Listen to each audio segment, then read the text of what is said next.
It's January 14th here in Seoul, and I'm Kim Dami. We begin with the stories making the headlines at this hour, starting with the ongoing probe into President Yoon Suk-yeol's martial law declaration.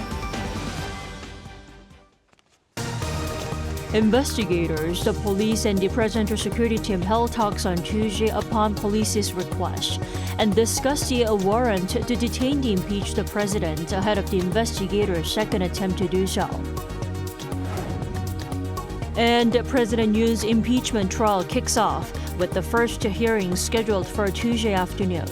Yoon's legal team gave notification that Yoon won't attend. Security tightens in Washington, D.C. 1 week before the U.S. welcomes back President-elect Donald Trump. Confirmation hearings for his cabinet picks also begin this week. Before we get to our top story as we come on air, we are learning that North Korea has launched what's suspected to be a ballistic missile. Now, we'll have more details on this in our later newscast. Now, a second attempt by investigators to detain President Yoon appears to be imminent, with many expecting it to happen tomorrow, Wednesday. But this morning, the police, the investigators, and the presidential security team held talks to discuss the warrant. Let's connect with our Moon Hae-ryun at the presidential residence in Yongsan. Hae-ryun. Good morning, Tammy. So, Hae-ryun, let's start with the surprise three-way dialogue. Fill us in. So this just in, it looks as though the Presidential Security Service, the CIO, and the police have just held a three-way meeting to discuss the execution of the warrant to detain Yoon. And this comes following an earlier statement from the Presidential Chief of Staff in a public appeals that said the Presidential Office is willing to cooperate with the CIO and the police. So Chung Jin-suk, the Presidential Chief of Staff, stated that this includes options for investigation at a neutral location or through a visit. And he further emphasized that Yoon must be allowed to fully exercise his right to defend himself and present his position, as should be guaranteed for all South Korean citizens, and that although his duties have been suspended, Yoon remains the head of state, yet he is being treated like a, quote, drug cartel leader. Referring to the constitutional principle of the presumption of innocence and the Criminal Procedure Act's principle of non-custodial investigations, Chung criticized what he called the oppressive threats of the police and the CIO. He also expressed concerns over potential clashes between police forces and presidential security personnel, as well as the crowds gathering outside of the presidential residence. This comes after the acting president and deputy prime minister Choi Sang-mok directed the police and the presidential security service to ensure orderly law enforcement and protect the safety of the officials involved in the process yesterday. Well, Hae-ryun, there is a growing speculation that the CIO will execute the warrant on Wednesday, which is tomorrow. But with the three-way talks having taken place as of this morning, can we say the execution is not happening today? Right, so it's been more than a week since the second warrant has been issued, but as of yet today, there has been no movement from the CIO and the police, and reports are suggesting that it could be likely that we could be in for the long haul. And ensuring no casualties or violence remains the top priority, and plans include a possible 2 to 3 day operation should the Presidential Security Service resist the warrant's execution. Last night, regional investigative unit leaders gathered at Seoul Mapa Police headquarters to discuss operational strategies, and the meeting reportedly included plans to mobilize around 1,000 officers, as well as strategies for breaching the heavily fortified Hannam-dong residence. And a third meeting is scheduled for this morning, with speculation that the warrant execution could begin as early as tomorrow, depending on the results. Well, Hae-ryun, with all these latest developments, what is the situation like on site? I mean, I can hear it's loud there, but how are things looking near the presidential residence area in Hannam-dong? Well, Tammy, as you've said, it's quite loud behind me. So I've been standing here since the early hours of this morning. And while there were very few people standing out here in the cold at the beginning, it looks as though more and more protesters are beginning to gather as today marks, the first impeachment hearing of President Yoon. And tensions are rising as the presence of armed guards has become more and more prominent, with photos taken yesterday showing heavily armed security personnel patrolling the area wearing helmets, masks and tactical gear. So Kim Sung-un, the acting chief of the Presidential Security Service, has reportedly taken a hardline stance, making efforts to tighten discipline within the presidential residence. And that's all I have for now, but I'll be back in a later newscast with more updates. Back to you, Tammy. Thanks, Hae-ryun, for the report. Keep warm. That was our Moon Hae-ryun reporting live from the president's residential area. And for the third time in Korean history, the country's leader faces an impeachment trial at the Constitutional Court. President Yoon's trial begins today with the first hearing scheduled for 2 p.m. We have our correspondent Oh Soo-young standing by at the Constitutional Court. Hello there, Soo-young. Good morning, Tammy. So, Soo-young, the trial already faces a rocky start with Yoon's legal team disputing much of the proceedings and also Yoon not expected to show up, right? That's right. Today, the court's bench of 8 members will convene the first trial hearing on the president's impeachment, which, of course, the National Assembly voted on last month. But the president himself won't be showing up, as his lawyers revealed before filing an objection to the hearing on Monday afternoon. Now, his absence was largely expected by the court, which already fixed 4 additional hearing dates. The court is obliged to reschedule if one party misses the first session, but a second absence on the 16th, 2 days from now, that would enable the panel to continue the trial without him. A court official mentioned on Monday that without Yoon present at the first session, it's likely to end quickly. So for reference, former President Park Geun-hye, her first trial hearing lasted around 9 minutes due to her absence. So we are continuing to see this tug of war over the timeline of the impeachment trial, aren't we? That's right. Yoon's lawyers has heavily criticised the Constitutional Court's emphasis on an expedited proceeding and insists that the trial period of 180 days, as stipulated by law, should be fully observed. Yoon's team on Monday also filed an objection to how the Constitutional Court scheduled 5 hearing dates without consulting the representatives, and further objected to Justice Chung Kye-sun presiding over the trial and filed to recuse or disqualify her.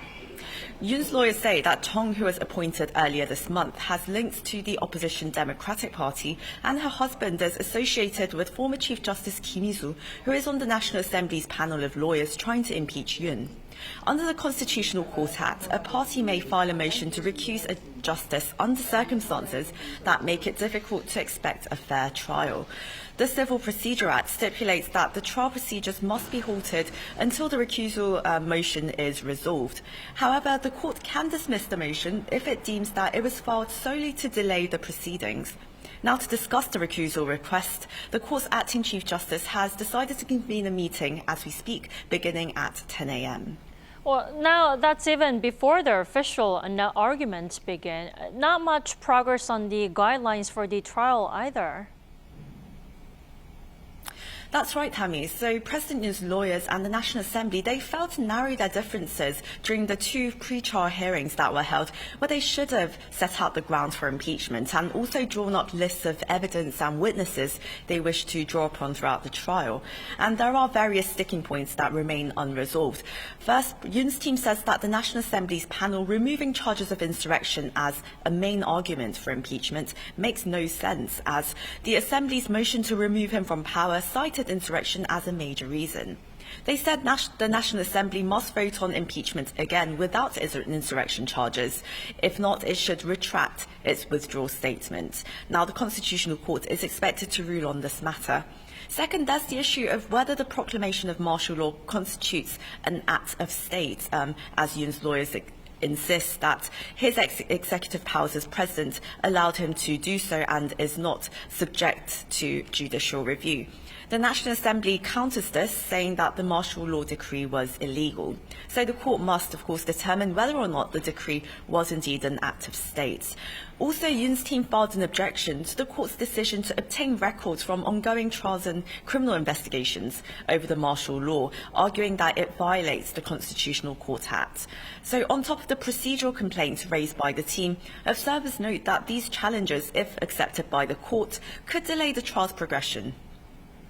Already, Xiang, we'll have to get back to you once the first session ends. Thank you for keeping us updated, Xiang.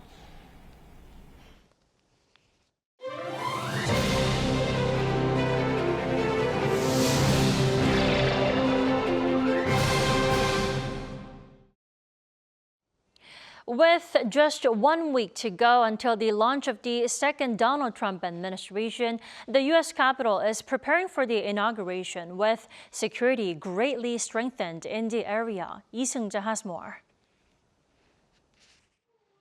President-elect Donald Trump will return to the Oval Office as the 47th President of the United States at noon on January 20th, which is the third of 4 days of related events. 2 days before Inauguration Day on January 18th, the president's reception will take place, along with a fireworks display at Trump National Golf Club in Virginia. Later that night, a cabinet reception and vice president's dinner will take place. On the following day, a wreath-laying ceremony will take place at the Tomb of the Unknown Soldier at Arlington National Cemetery. The official Inauguration Day will begin with a service at St. John's Church, where Trump will be sworn into office. Trump will then head over to the president's room near the Senate chamber, where, as part of tradition, he will sign nominations. After a luncheon hosted by the Joint Congressional Committee on Inaugural Ceremonies, the presidential parade will take place from the Capitol to the White House. The parade will be followed by an Oval Office signing ceremony before Trump attends the Commander-in-Chief Ball, the Liberty Inaugural Ball, and the Starlight Ball. On the last day, on January 21st, inaugural activities will conclude with the National Prayer Service in the morning. Ahead of the inauguration ceremonies across various locations in the U.S. Capitol, security in the city has been significantly strengthened. More than 30 miles of anti-scale fence will be used for the inauguration, more than any other NSSE ever before. The Secret Service's comprehensive security plan will continue to use drones as part of our protective posture. Officials expect nearly 250,000 people will attend the inauguration, with many more expected in the downtown area of D.C. for demonstrations. Ahead of the inauguration, the U.S. Senate is also set to hold its confirmation hearings for the cabinet nominees. In particular, attention is focused on the confirmation hearing for the U.S. Secretary of Defense held on Tuesday. This comes amid controversy surrounding Pete Hegseth, who was investigated by police over sexual assault allegations. More than a dozen other confirmation hearings will take place over a span of a week as the country prepares for the inauguration of Trump.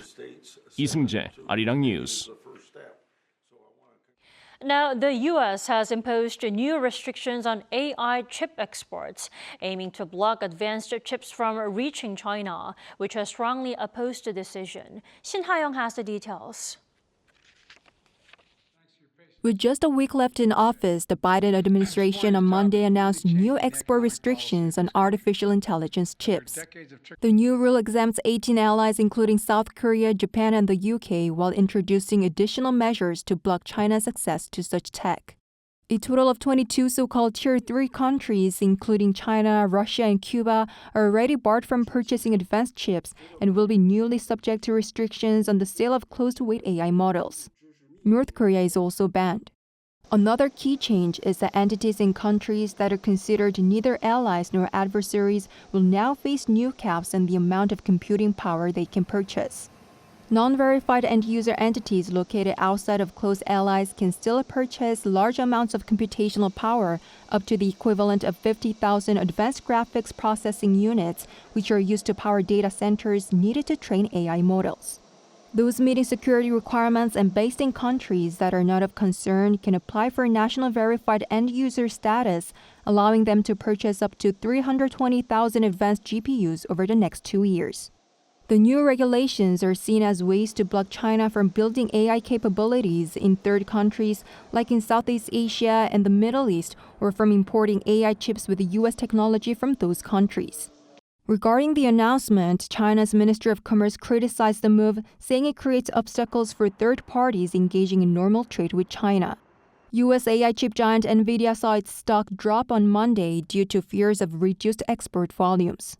NVIDIA opposed the restriction, saying it threatens to derail innovation and global economic growth and would undermine America's leadership. Now, all eyes are on President-elect Donald Trump. The Biden administration believes new U.S. limits on global sales of AI chips will likely continue under Trump, citing bipartisan national security concerns surrounding China's pursuit of advanced technology. However, chip companies are pushing to roll back Biden's regulations and urging Trump to create new policies. 신하영, Arirang News. South Korea's exports for the new year started positively, rising 3.7% on-year in the first 10 days of January, on the back of strong demand for semiconductors. Will this be sustainable even in the second Trump era? Let's turn to Professor Shin Myung-gyu. Thanks for joining us. Good morning. So Trump's tariffs, largely rooted in his protectionist trade policies, are expected to be on the way. Now, for South Korea, which sector would you say will be the hardest hit by Trump's return? I think the sectors that will be negatively affected by his return are the industries that have been historically important for the U.S. economy. And they are the steel and automobile industries, because they have been really important in the U.S. economy, especially by taking important roles in creating jobs for a long time, but have lost their competitiveness in the global market. So the Trump administration is expected to implement higher tariffs on the goods that experience large trade deficits, including both sectors. And that may have negative effect on the goods that are produced by Korean firms. And it seems that firms are already responding to this expected shock. First, Hyundai Steel is expected to establish a steel mill in the U.S., and Hyundai Motor Company is reported to donate $1 million to President Donald Trump's inauguration. Well, when talking about exports for South Korea, we have to talk about chip exports, the backbone of Korean exports. Now, are they also going to be in trouble, or is this an overreaction? Compared to automobile industry, expectation on chips export is more positive, but I think the prospect is not that positive if we look into the details. Trump argued that he would impose an additional 10% tariffs on imports from China, and given that products exported by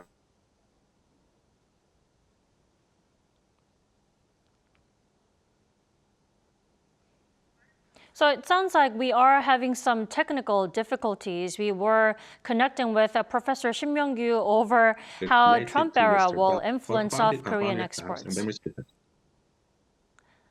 I think, Professor Shim, I think we just lost you. Could you explain the last parts of the question too? No.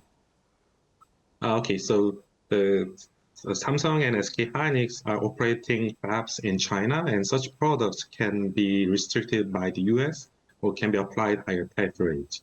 So similar to the current Biden administration's reshoring policy to enforce memory chip companies to build new factories in the US, the new Trump administration will be likely to push further Samsung or SK Hynix to build more factories in the US.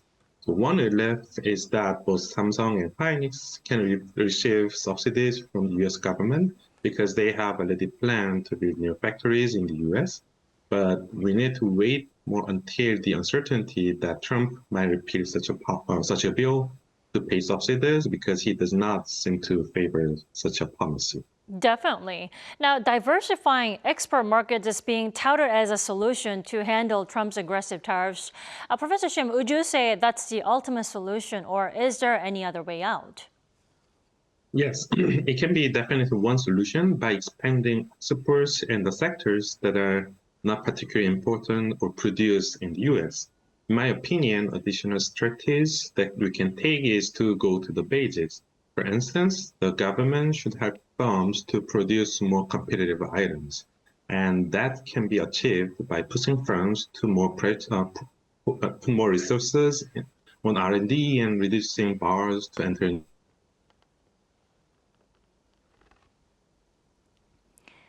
Again, Professor Shim, it looks like we continue to experience some technical difficulties. We will have to get back to... Which makes the firms not to rely too much on price competitiveness.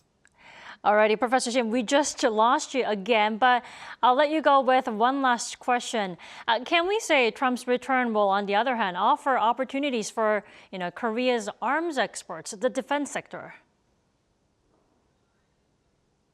Yes, so his policies, especially on politics, can give benefits to the Korean arms industry, and because he is expected to interfere less on the global conflicts, then incentive of each individual country is to purchase more weapons, and that might boost demand for weapons produced by Korean defense firms. Alrighty, Professor Shim, thank you. Professor Shim, thank you so much for your time and also connecting with us this morning. We appreciate it. Thank you. Now, in other news, Washington says the deployment of North Korean troops to Russia's frontline region makes the fighting much harder for Ukrainian forces. According to Pentagon spokesperson Major General Pat Ryder on Monday, North Korean troops are relatively well-disciplined and competent, adding that the 12,000 troops sent by Pyongyang is a significant number that makes it much more difficult for Ukraine. He added that the U.S. is focused on working with the international community to make sure Ukraine has sufficient help to defend itself. Meanwhile, Ryder said the Pentagon continues to monitor the possibility of further troop deployment by North Korea closely.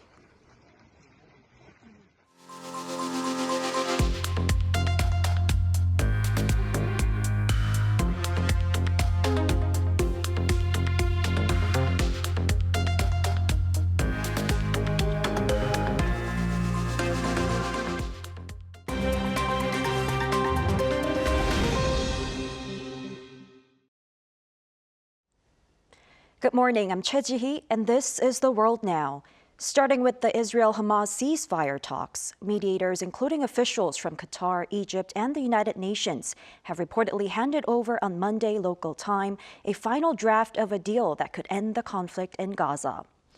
According to officials, Hamas is expected to release up to 33 hostages as part of the deal. U.S. President Joe Biden expressed optimism in a speech on Monday, stating that the U.S. is pressing hard to close this. The final details of the ceasefire negotiations are set to be completed in Doha on Tuesday morning during another scheduled round of talks. The release of hostages will be the first phase of the agreement, with negotiations on the second phase aimed at ending the war, commencing on the 16th day after the ceasefire deal is implemented. Moving over to Greenland, the country's Prime Minister Mute Egede announced on Monday the nation's intent to strengthen defense and mining collaborations with the United States, emphasizing that any agreements will be established on Greenland's terms. This follows President-elect Donald Trump's renewed interest in acquiring the mineral-rich Arctic island in recent weeks, highlighting the region's strategic significance. Also on Monday, Denmark, which currently manages Greenland's foreign affairs and defense, expressed a willingness to discuss the increased U.S. military presence on the island. The dialogue aims to address security concerns and ensure Greenland's safety while avoiding any scenario of American annexation. For the second time, the Academy Motion Pictures, Arts and Sciences has postponed the announcement of this year's Oscar nominations due to the ongoing wildfires in Los Angeles. Initially scheduled for January 17th, then moved to January 19th, the nominations will now be revealed on Thursday, January 23rd. In a statement, Academy CEO Bill Kramer and President Janet Yang cited the active fires as the reason for extending the voting period, allowing members additional time. Also, the annual Oscar nominees luncheon set for February 10th has been canceled. Despite these changes, the 97th Academy Awards ceremony remains scheduled for March 2nd. Over in India, in the northern state of Uttar Pradesh, the world's largest religious gathering, the Maha Kumbh Mela, also known as the Great Pitcher Festival, kicked off on Monday. Held every 12 years, the festival is expected to draw over 400 million Hindus over the next 6 weeks. During the festival, devotees take part in rituals such as the Shahi Snan or the Royal Bath, where they immerse themselves in the confluence of the Ganges, Yamuna, and the mythical Saraswati rivers, known as the Sacred Waters. The act is believed to cleanse sins and help people reach salvation.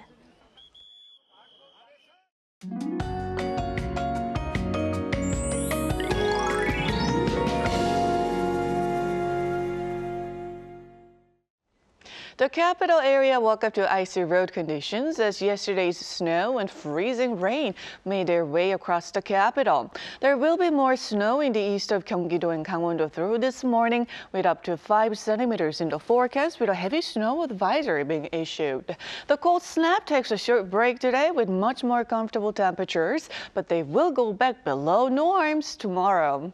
Meanwhile, today's short-lived warmth brings dusty air to the country. Most regions will see bad dust levels through late this afternoon.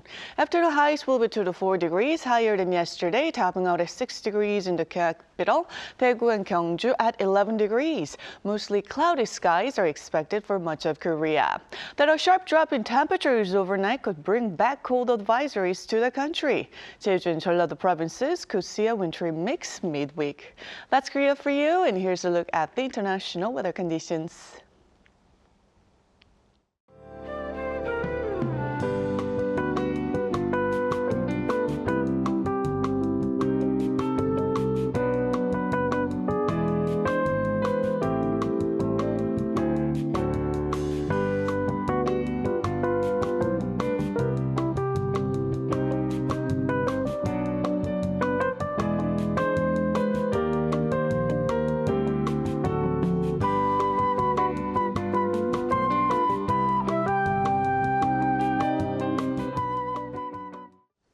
That is all we have for this morning. Arirang News will be back at 5 p.m. Korea time. Thanks for watching.